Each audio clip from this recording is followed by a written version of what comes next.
भोपाल में मोहन कैबिनेट की बैठक, कई अहम प्रस्तावों को मंजूरी। एमपी के 6 जिलों में खुलेंगे नए मेडिकल कॉलेज। भोपाल में जीतू पटवारी और दिग्विजय सिंह की मुलाकात, बंद कमरे में दोनों के बीच हुई अहम बैठक। बड़े नेता को राज्यसभा भेजे जाने पर भी मंथन। जबलपुर में यूएस ट्रेड डील के विरोध में कांग्रेस का प्रदर्शन, पुलिस और कार्यकर्ताओं में झड़प। पुलिस ने किया वाटर कैनन का इस्तेमाल। मुरैना के वन रक्षक हत्याकांड का मुख्य आरोपी गिरफ्तार। आरोपी विनोद कोरी को अहमदाबाद से पुलिस ने दबोचा। जल्द खुलेंगे हत्याकांड के राज। पंचतत्व में विलीन हुई आशा भोसले, बॉलीवुड सिंगर्स ने अभी न जाओ छोड़कर गा के दी विदाई। महाराष्ट्र पुलिस ने दिया गार्ड ऑफ ऑनर।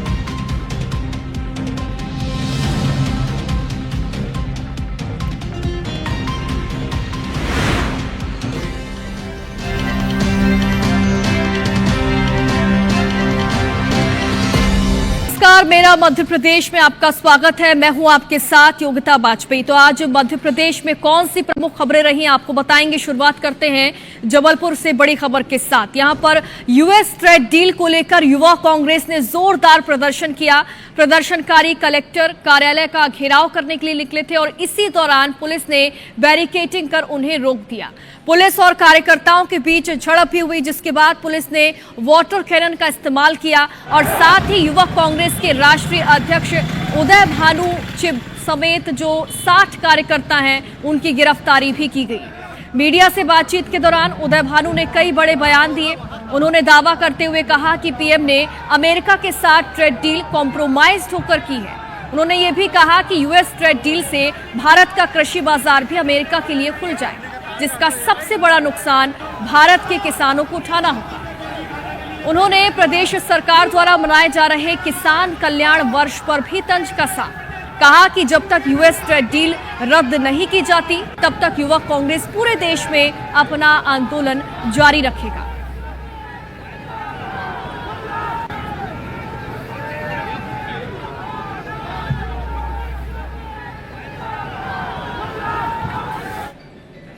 पूरे देश भर में जब फ्रूट्स वहाँ से आएंगे और यहाँ का फ्रूट जो है, एप्पल मान लीजिए या बाकी फ्रूट जो यहाँ का किसान जो बेचता है वहाँ पे आएंगे, जब अमेरिका से आएंगे, जिन किसानों को बहुत ज़्यादा मदद उनकी सरकार से मिलती है, वो सस्ता बेचेंगे, किसान कैसे झेलेगा।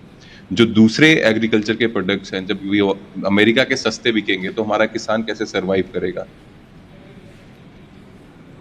तो एक तरफ जबलपुर में युवा कांग्रेस ने प्रदर्शन किया, तो वहीं भोपाल नगर निगम कार्यालय के बाहर भी कांग्रेस नेताओं और कार्यकर्ताओं ने अनोखे तरीके से प्रदर्शन किया।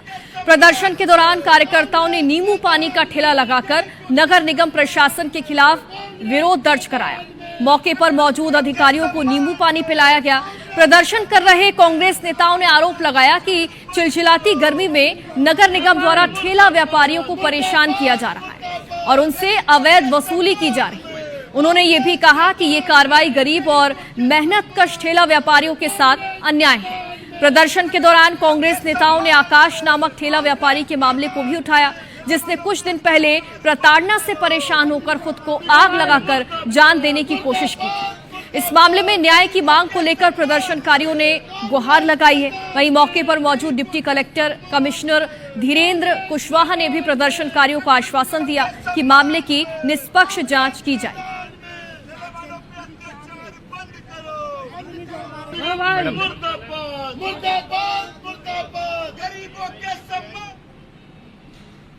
और कांग्रेस के वरिष्ठ नेता दिग्विजय सिंह और जीतू पटवारी ने मुलाकात की। बंद कमरे में दोनों के बीच अहम चर्चा हुई। माना यह जा रहा है कि बड़े नेता को राज्यसभा भेजे जाने पर मंथन किया गया। वहीं जीतू पटवारी ने दिग्विजय सिंह के साथ मुलाकात को संगठनात्मक मुलाकात बताया। दूसरी ओर भाजपा ये कह रही है कि कांग्रेस विधायकों को जीतू पटवारी और आलाकमान पर भरोसा नहीं लग रहा है। कांग्रेस एक ऐसा कंधा खोज रही है जिस पर राज्यसभा चुनाव की हार का ठीकरा फोड़ा जा सके। मेरा दायित्व भी है सारे सीनियर नेताओं की मार्गदर्शन में कांग्रेस पार्टी चलती है, कार्यकर्ताओं के मार्गदर्शन में चलती है। पार्टी में जो नवाचार हो रहे हैं, क्या इसमें अच्छा हो सकता है, क्या कमी हो सकती है, अभी 3-4 दिन लगातार संगठन की समीक्षाएं होगी, उस संदर्भ में भी बातें करनी रहती है। और पार्टी के इंटरनल मामलों पे नेताओं की राय तो महत्वपूर्ण है, और दिग्विजय सिंह जी तो सबसे वरिष्ठ नेताओं में से एक है, जाना चाहिए। कि कांग्रेस में चिंतन तीसरी सीट को लेके शुरू हो गया है और उस चिंतन की लकीरें जीतू पटवारी जी और अन्य नेताओं के चेहरे पर भी दिख रही हैं। अब या तो कांग्रेस का वर्तमान नेतृत्व तीसरी सीट किसी ऐसे नेता को सौंपेगा ताकि हार का बोझा उनके सर पर डाल दे। भारतीय जनता पार्टी तो अपने नेता और सामूहिक नेतृत्व के आधार पर निर्णय लेती है। केंद्रीय कृषि मंत्री शिवराज सिंह चौहान के नेतृत्व में रायसेन में 3 दिवसीय कृषि मेले का आज समापन हुआ। केंद्रीय सड़क परिवहन मंत्री नितिन गडकरी इस मेले के समापन में शामिल हुए। इधर एमपी कांग्रेस के प्रदेश अध्यक्ष जीतू पटवारी ने भी रायसेन के इस कृषि मेले में शामिल होकर किसानों की परेशानियां बताने का ऐलान किया, लेकिन पुलिस की मुस्तैदी के कारण वे रायसेन नहीं जा पाए। पुलिस ने भोपाल के आनंद नगर में बैरिकेडिंग कर उन्हें रोक लिया। काफी देर तक पुलिस कर्मियों से बहस करने के बाद भी जीतू पटवारी को आगे नहीं जाने दिया गया। तो देखिए, ये खबर सामने आई है, सियासत से जुड़ी ये खबर है। लेकिन अब रुख करते हैं रायसेन जिले से एक और खबर का। यहाँ पर दशहरा मैदान में 3 दिवसीय कृषि महोत्सव का समापन किया गया। समापन समारोह में केंद्रीय मंत्री नितिन गडकरी, कृषि मंत्री शिवराज सिंह चौहान समेत कई प्रदेश सरकार के मंत्री और विधायक मौजूद रहे। इस दौरान गडकरी ने प्रदर्शनी का अवलोकन किया।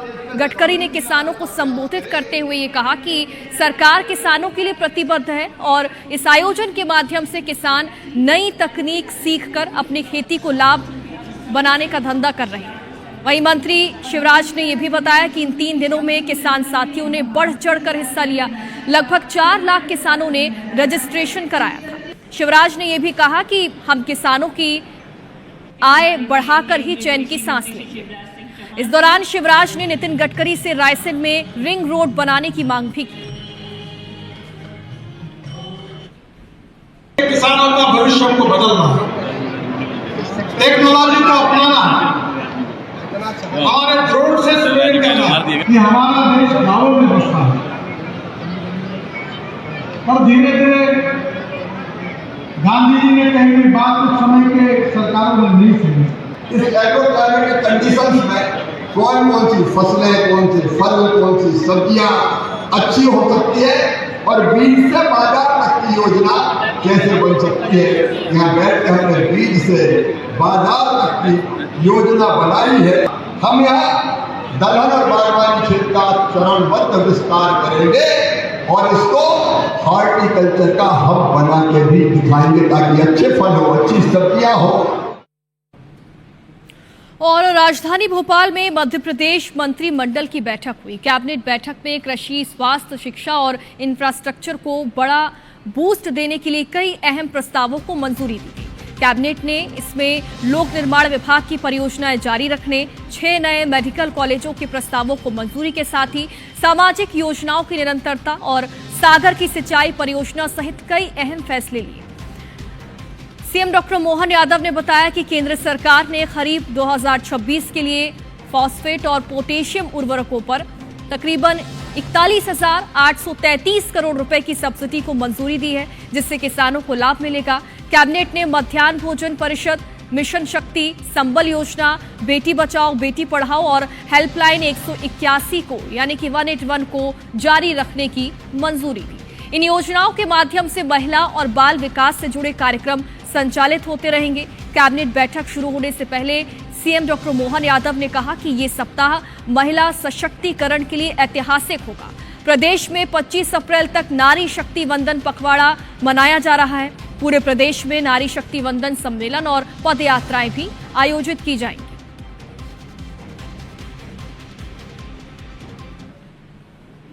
मिशन शक्ति उप योजना संबल को भी जिसमें कि भांति की योजना चलाई जा रही है। बेटी बचाओ बेटी पढ़ाओ योजना, वन स्टॉप सेंटर, महिला हेल्पलाइन 181 योजना इत्यादि की भी निरंतरता की स्वीकृति प्राप्त हुई है। जो राजगढ़, मंडला, नीमच, मंदसौर, श्योपुर और सिंगरौली में नवीन चिकित्सा महाविद्यालयों की स्थापना के कार्य चल रहे हैं, उनकी भी निरंतरता का भी आज तय किया गया है। महिला सशक्तिकरण के लिए ये सप्ताह ऐतिहासिक होने वाला है। संसद में 3 दिन का सत्र 16, 17, 18 इसकी तैयारी हो गई। वैसे 10 अप्रैल से 25 अप्रैल तक महिला सशक्तिकरण की पखवाड़े की विभिन्न प्रकार की योजना बनी है और खासकर इसमें गैर राजनीतिक दल के नाते से इसको सबको अपने को जोड़ना भी और प्रयास भी करना है। और सागर में हुई लूट के मामले में बड़ा एक्शन हुआ। 5 आरोपी गिरफ्तार कर लिए गए हैं जिन्होंने किराए की कार से लूट की घटना को अंजाम दिया। युवक से कैमरा और कैश लूट कर ये लोग भागे थे। वीडियोग्राफी कर युवक लौट रहा था। आरोपियों से कैमरा और कैश के साथ ही चाकू भी बरामद किया गया। 9 अप्रैल को गढ़ाकोटा क्षेत्र में लूट हुई थी युवक के साथ और अब पुलिस को बड़ी सफलता हाथ लगी है। 5 आरोपी इस मामले में गिरफ्तार कर लिए गए हैं जिन्होंने युवक से लूट की थी। युवक वीडियोग्राफी करके लौट रहा था। इसी दौरान उससे कैमरा और कैश जो है वो चुरा लिया गया था। अब आरोपियों से चुराया गया सामान भी बरामद कर लिया गया, साथ ही हथियार भी बरामद किया गया।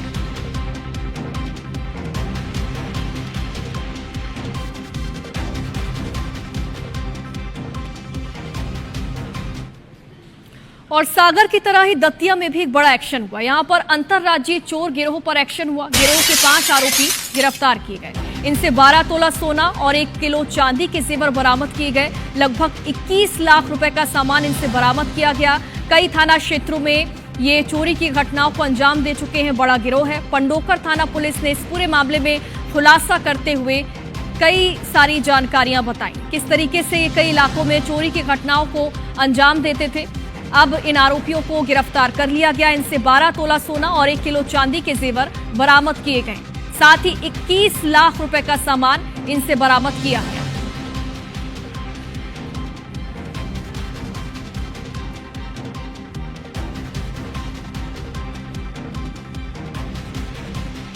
और जबलपुर में नशे के खिलाफ एक बड़ा एक्शन हुआ। यहां पर गांजा तस्करी करते हुए 6 आरोपी गिरफ्तार किए गए। 13.5 लाख रुपए का 27 किलो गांजा बरामद किया गया। जबलपुर कटनी नेशनल हाईवे 30 में ये ग्राहक का इंतजार कर रहे थे। उड़ीसा से गांजा लाकर ग्रामीण क्षेत्रों में ये सप्लाई करते थे। सिहोरा थाना पुलिस और क्राइम ब्रांच की संयुक्त टीम ने इस पूरे मामले में कार्रवाई की है। जबलपुर में गांजा तस्करी करते हुए 6 आरोपियों को गिरफ्तार किया गया है।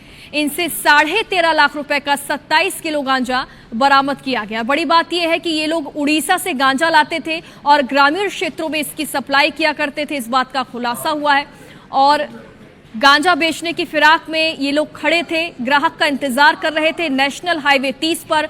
तभी पुलिस ने इन्हें धर दबोचा।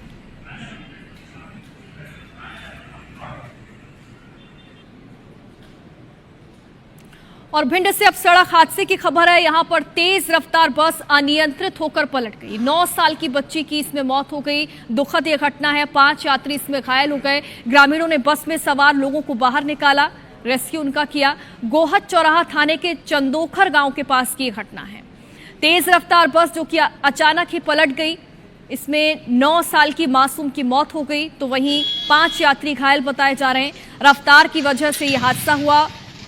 प्राथमिक तौर पर यह जानकारी सामने आई कि बस की रफ्तार इतनी ज्यादा तेज थी कि आगे जाकर वो बीच रास्ते में ही पलट गई।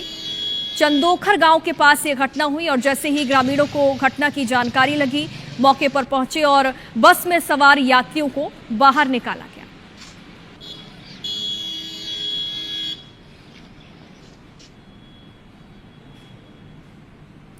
और अब खबर धार से है। यहां पर जिले के डही थाना क्षेत्र से ऑटो डील कर्मचारी के हत्याकांड मामले में पुलिस ने बड़ा खुलासा किया। पुलिस ने हत्याकांड के आरोपी को आंबी के जंगल से गिरफ्तार किया।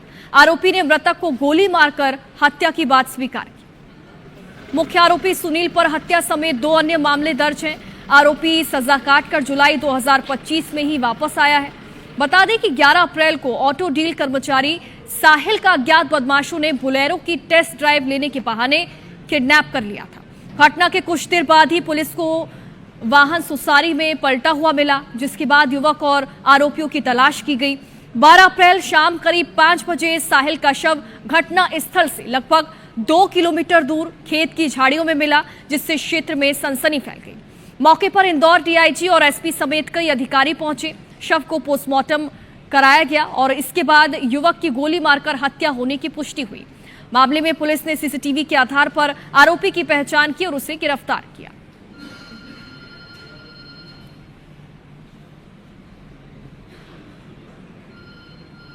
तीन अज्ञात व्यक्ति आए और एक बोलेरो गाड़ी टेस्ट ड्राइव के बहाने से लेकर गए, जिसमें शोरूम का एक कर्मचारी भी बैठा था। तो काल घेराबंदी करी और कुछ समय बाद वो गाड़ी सारी किराए के पास एक्सीडेंट होकर पलटी स्थिति में मिली। और ग्वालियर में एक बार फिर से लव जिहाद का मामला सामने आया है। शादाब अली नाम के एक युवक ने अपना नाम बदल लिया और भोपाल में पढ़ रही बीएससी की छात्रा को प्रेम जाल में फंसा लिया और फिर उसके साथ रेप किया, मारपीट भी की। दरअसल शादाब ने सदैव शूटर नाम से इंस्टाग्राम में आईडी बनाई थी। इंस्टाग्राम के जरिए ही शादाब और छात्रा की दोस्ती हुई और कुछ वक्त बातचीत के बाद शादाब ने छात्रा को ग्वालियर बुला लिया। एक होटल में 7 दिनों तक उसके साथ शारीरिक संबंध बनाए और फिर शादाब भोपाल चला गया।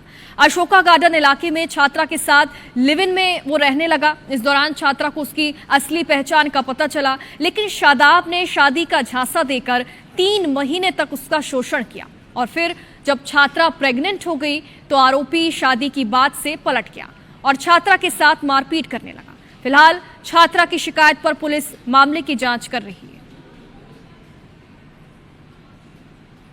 महिला द्वारा बताया गया कि उनके साथ में एक व्यक्ति द्वारा लगातार दुष्कर्म की घटना को अंजाम दिया था और इसमें जब इन्होंने शादी के लिए उसको बोला तो उसने नाम परिवर्तन करने और अन्य शर्तें लग दी और शादी के लिए इनकार कर दिया। इसमें हम शीघ्र ही आरोपी गिरफ्तारी कर आगामी कार्रवाई करेंगे। और अगली खबर रीवा से है, जहां एक बार फिर से जिला अस्पताल में बड़ी लापरवाही सामने आई। अस्पताल अब मरीजों का नहीं बल्कि शराबियों का ठिकाना बनता जा रहा है। हम ऐसा इसलिए कह रहे हैं क्योंकि ओपीडी काउंटर के बाहर एक शराबी बेखौफ जमीन पर पड़ा हुआ नजर आया। हैरानी की बात तो देखिए कि पास में मौजूद सुरक्षाकर्मी ने कोई भी कार्रवाई नहीं की। वहीं मीडिया कर्मियों की नजर जब शराबियों पर पड़ी तब मामला उजागर हुआ। आनन फानन में सुरक्षा कर्मियों ने शराबी को अस्पताल परिसर से बाहर किया। फिलहाल अस्पताल प्रबंधन ने मामले में कड़ी कार्रवाई की बात।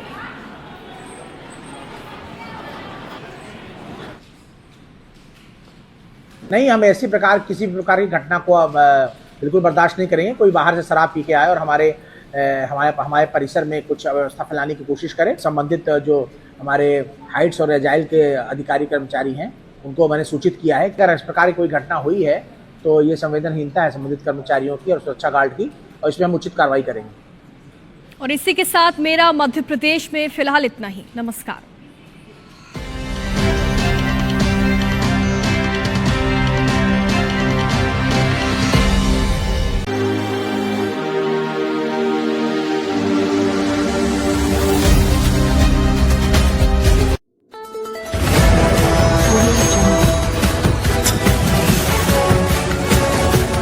MP लाइव टीवी आपको रखे अपडेट, सच जो हम आपको बताएंगे। तमाम खबरों से अपडेट रहने के लिए MP live TV news channel को सब्सक्राइब करना ना भूले।